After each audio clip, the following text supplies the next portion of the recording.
Hey, QVS US History students. I hope you're having a good weekend. I want to welcome you to week 2 of Essential Unit 1. I also want to re-emphasize the point that I made in the email on Friday. I'm so proud of all of the work that you did with the first 2 forums. Amazing participation. I think even for those of you who were responding to others, you were very diplomatic and kind in your post. And this is important. So I just am very happy with your initial thoughts on the compelling question. Some of you asked some really good questions for clarification, and even just the first forum on the compelling question, you showed me that you do have foundation, and this kind of really allows me to believe that this thematic approach that we're going to take this year is going to be very interesting to you because we're not going to just study the country from time period to time period. That's the case in this unit, Essential Unit 1, this big picture, this big idea. But we'll take a look at different themes throughout the country's history. So you really proved to me that that approach is going to be a good one for you, because otherwise you already have a sense of the country's history. But by us going through themes, I can take you into a deeper understanding of American foreign policy and immigration and topics like that. So great job on that forum last week with the compelling question, the supporting question. I met with some of you about the projects. I want to emphasize the point that even though the project is not due in week 2, please start organizing who you want to work with. You don't have to work with all of the people that I put in that group. You can create subgroups. You can work alone, but I would really like you to communicate with me who you plan on working with, and how you're going to make that work, especially if you are not in the same school. If you don't have any classmates in the course who are in the same school, don't be afraid to break the borders and boundaries and use the internet to your full advantage in this first project. That's what will make it very interesting, that you get to meet another QSI student in another part of the world. That would be really valuable. But communicate with me. Let me know who you want to work with, how you're going to work. If you need a partner and no one's contacted you, maybe you take the first step in contacting them. You have teams. You can network through that communication system, or write to me and I will help get the 2 of you connected, or 3, however many are going to work together. But let's get that settled by the end of week 2 so that you have a good week and a half to really put the presentation together. And outside of that, I want to talk to you about your other responsibilities for week 2, because I have created a whole bunch of introductory lessons for each of the different periods. So we're going to go a little bit deeper. You all told me foundationally what you know about those different time periods. Now we'll get into a little bit more specifics. And this might even help with those concept maps that you're creating. Hopefully you submit those soon. You're not going to be tested on that reading until the end of the month, but I hate for a lot of information and assignments to kind of build up and for you to save them to the end of the month. So try to get those concept maps done soon if they're not done already. And let me take you to the course page and tell you what you're going to be doing in week 2 of Essential Unit 1. Okay. So let's go there. Make sure that you scroll down, and then in my case, I open week 1 for Essential Unit 1. And we already did this week 1, okay? And I'm going to take you down here to week 2. I want you to start out the week with just kind of getting familiar with U.S. geography. So if you open up this activity, I have a whole bunch of little online map quizzes the 50 states. How fast can you identify the 50 states? Important physical features of North America, because I truly believe that like geography impacts development.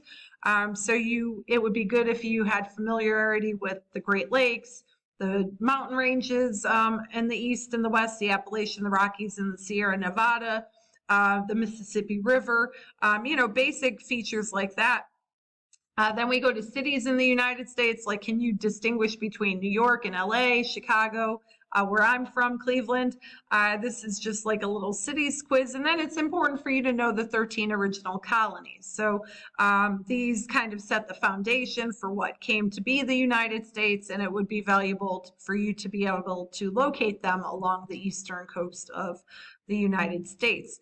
I put my score up there. I was able to identify the 50 states in 57 seconds. I have a little contest going on with the students in my face-to-face class. I told them if they could beat me my time, I would buy them a cup of coffee. And one student stayed up all night trying to beat me, and his email to me at the end of the night was, "I like my coffee with ice."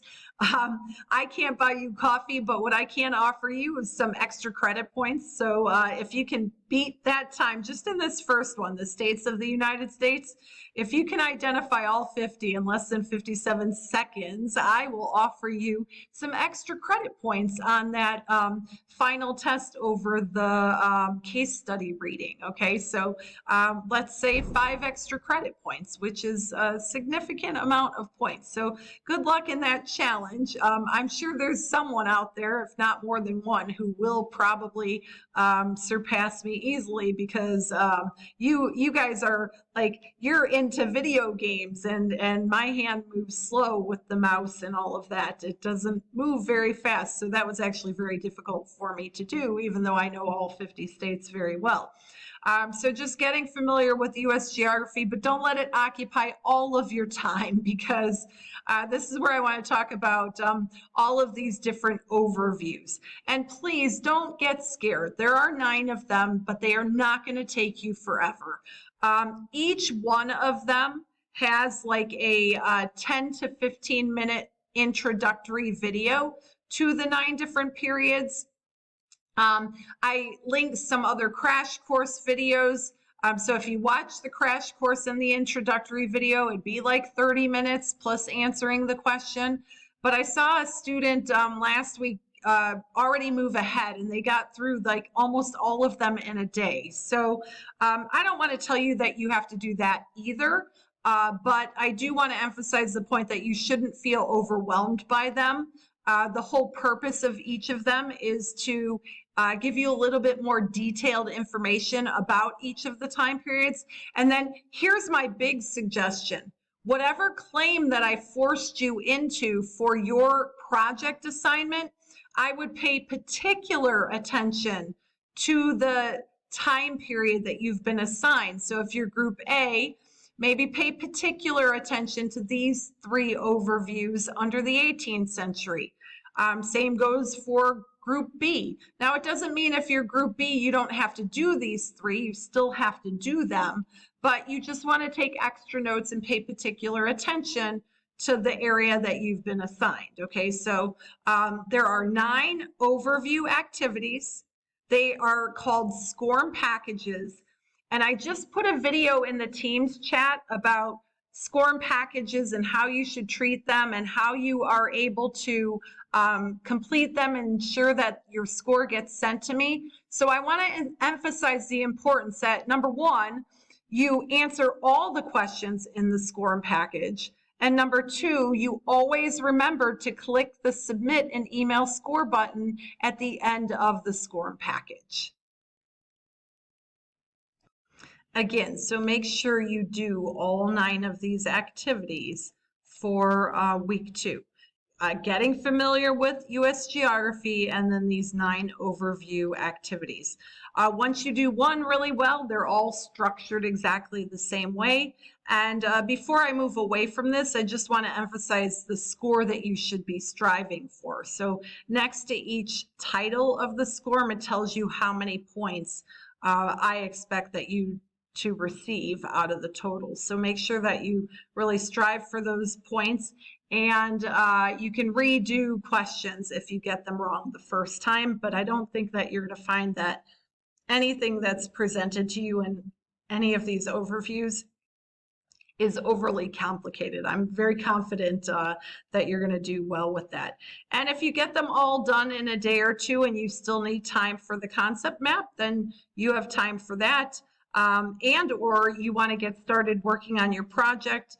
You essentially know that I want it to be a PowerPoint and what I'm looking for to be on the slides. You can go back to this website in week 1. Because in here, maybe I should just take you there. If you go to this website in week 1, you're going to see that each of the periods are outlined here. So you could click open on them. And there's a timeline. I wouldn't use every date that's on the timeline. You're going to have to be somewhat editorial. Here are some important documents. There's extra videos down here about the time period, and even like extra readings or essays. You are definitely welcome to use other websites that you find that you think might be helpful for the project. But this one I post up here because it is broken down by these 9 different periods, and it does give you a timeline, documents, and other supplemental material to really help you create a nice presentation. Okay, so if you get done with those other activities, then go back and work on that project. And then that's it. I know it's a lot more work in week 2 than it was in week 1. But I am confident in your ability, and also would emphasize the point that if you need help, you just need to communicate with me. I will help you in any way that I can. If you're confused about how to move forward with the project, and like I said at the beginning of the video, if you are still not sure who you're going to work with, reach out to me early in the week so that we can get you set up and feeling better about that project.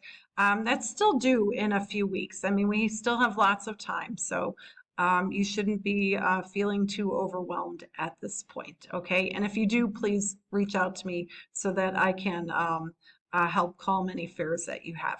Other than that, have a good week, and I'll talk to you again soon. Bye.